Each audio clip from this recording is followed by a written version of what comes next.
انسان اچھی بات کو پھیلانا بھی صدقہ جاریہ ہے۔ خود بھی دیکھ اور دوسروں تک بھی پہنچا۔ کمنٹ میں سبحان اللہ لکھ کر جنت میں اپنا گھر بنا۔ بسم اللہ الرحمن الرحیم۔ رسول اللہ صلی اللہ علیہ وسلم نے فرمایا،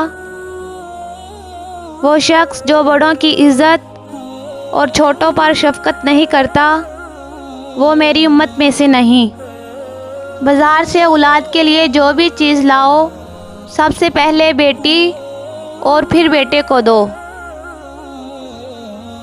جس شخص نے حلال طریقے سے روزی تلاش کی، لوگوں کے سامنے ہاتھ پھیلانے سے رکا رہا، اپنے بچوں کی پرورش کے لیے جدوجہد کی اور اپنے ہمسایوں سے محبت اور اخلاق سے پیش آیا، تو وہ ہمیشہ اللہ تعالیٰ سے اس شان سے ملاقات کرے گا کہ اس کا چہرہ 14ویں کے چاند کی طرح چمک رہا ہوگا۔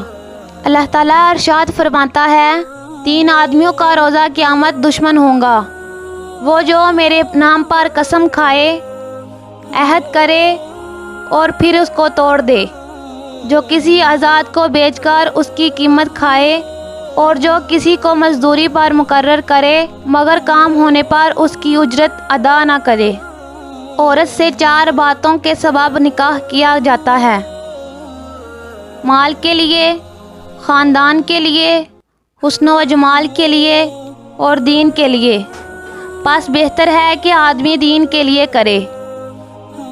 آپس میں تعائف کا تبادلہ کرو، اس سے محبت بڑھتی ہے۔ سلام میں پہل کرنے والے کو 30 اور جواب دینے والے کو 10 نیکیاں ملتی ہیں۔ جو رحم نہیں کرتا اس پر بھی رحم نہیں کیا جائے گا۔